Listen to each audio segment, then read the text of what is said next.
जो बहुत बड़ी बड़ी कंपनियां होती हैं, ख़ासतौर पाकिस्तान में और दुनिया भर में भी, वो बहुत बड़े टेक्निकल सिस्टम्स जो हैं डिप्लॉय कर सकती हैं। सैप को इम्प्लीमेंट कर सकती हैं, ओरेकल इम्प्लीमेंट कर सकती हैं, करोड़ों रुपया खर्च करती हैं तमाम चीज़ों के ऊपर। और उससे वो बहुत ही प्रोडक्टिव डैशबोर्ड्स जो हैं वो निकाल लेते हैं, जिससे एचआर वालों का काम और बाकी तमाम कंपनियां काम बहुत आसान हो जाता है। लेकिन बहुत सारी कंपनियां ऐसा नहीं कर पाती। उन एसएमईज भी हो सकती हैं, और इवन बहुत सारे बड़ी कंपनियां भी जो कि इतना पैसा खर्च नहीं करना चाहती, वो भी ये करना तो चाहती हैं लेकिन पैसा नहीं खर्च कर पाती। तो उनके एचआर को भी बहुत शौक तो होता है कि वो भी, और उनके ओनर्स को भी शौक होता है कि कुछ इस किस्म की चीज़ें इस्तेमाल की जाएं, तरीक़ाकार ऐसा इस्तेमाल हो जिससे उनको तमाम वो डैशबोर्ड्स की सहूलियात मैसर हों जो कि बहुत बड़े बड़े सिस्टम्स लगा के किए जा सकती हैं, या सिस्टम्स के थ्रू उनको मिल सकती हैं। लेकिन हमारे ऑफ कोर्स एचआर में या उनके पास इतने पैसे नहीं होते। तो बाकी तमाम चीज़ों पे तो एक और चीज़ भी है कि बाकी तमाम चीज़ों पे वो लगा लेते हैं, लेकिन ख़ास तौर पे एचआर का डैशबोर्ड जो है वो नहीं बन पाता। तो मैं अभी आपको एक डैशबोर्ड भी दिखाता हूँ। बहुत सारे अच्छे डैशबोर्ड बनते हैं। तो जितने भी एचआर के लोग हैं, वो अगर बहुत ज़्यादा पैसा खर्च नहीं कर सकते या उनकी कंपनी ये बात नहीं मानती, तो एक्सेल जो है वो बहुत इस किस्म के डैशबोर्ड्स बनाता है। आपने बहुत सारी वीडियोस, आप अगर यूट्यूब खोलें तो वहाँ पे आपको मिल जाएंगी, जिसमें बहुत सारे कारामद किस्म के डैशबोर्ड्स बने हुए हैं। और आपको भी, ख़ास तौर पे मैं एचआर वाले लोगों से कह रहा हूँ कि आपको भी चीज़ें आनी चाहिए। और अगर आपका बहुत बड़ा सिस्टम नहीं है और आप बहुत ज़्यादा पैसे खर्च नहीं करना चाहते, सिस्टम है भी बड़ा लेकिन खर्च नहीं करना चाहते, तो डैशबोर्ड एक आपको, जो एक्सेल है वो एक ऐसी सहूलत प्रोवाइड करता है कि आप अपने आप से खुद से सीख के इसको बना सकते हैं। तो मैं आपको एक सैंपल के तौर पर एक डैशबोर्ड दिखाता हूँ, जिसको देख के फिर मैं उसके बैकग्राउंड में जाता हूँ कि क्या चीज़ें आप इसमें से कर सकते हैं।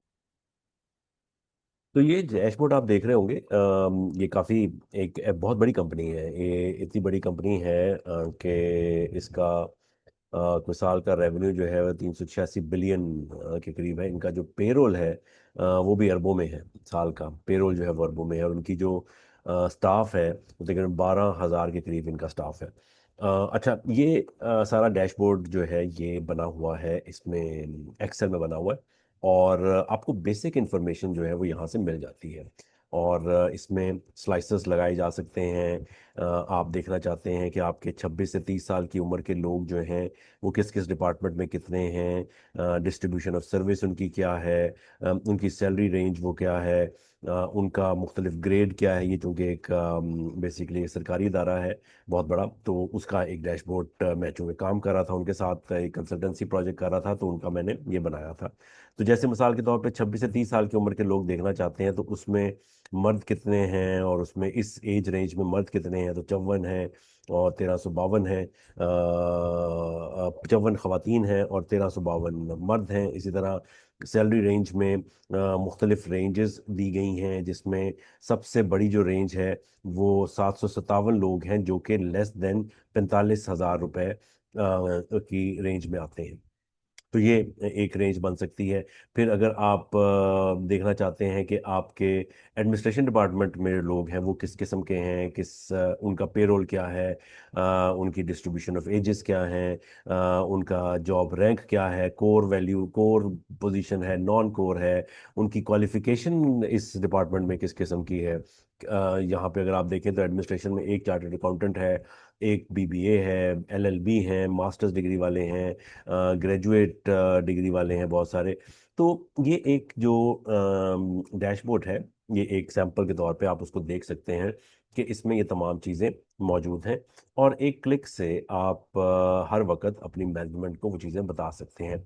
अब इसकी एक और भी, लेकिन ये तो एक है वो चीज़ जो कि सामने नज़र आ रही है, लेकिन जो ज़्यादा इंपॉर्टेंट चीज़ है वो ये है कि ये यहाँ तक डाटा पहुँचा कैसे, और आपने कहाँ पे अपडेट करना है ताकि यहाँ पे डाटा जो है वो रेगुलर बेसिस पे अपडेट होता रहे।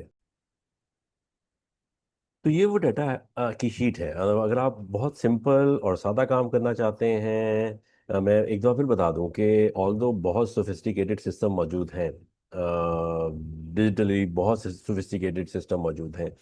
लेकिन अगर बहुत ज़्यादा पैसे नहीं हैं कंपनी के पास और कंपनी इस पर खर्च नहीं करना चाहती, या एचआर में आप हैं और आप करवाना चाहते हैं लेकिन आपकी बात नहीं मान चाहिए, तो आप कम से कम ये तो कर सकते हैं। तो ये बेसिक एक्सेल है, इसमें कुछ रॉकेट साइंस नहीं है, कोई बहुत बड़ी तीर नहीं मारा, मैंने नहीं तीर मारा। और आप कर लेंगे तो आप मारेंगे, लेकिन बाद में आपको एहसास होगा कि बहुत बड़ा कोई तीर नहीं मारा आपने।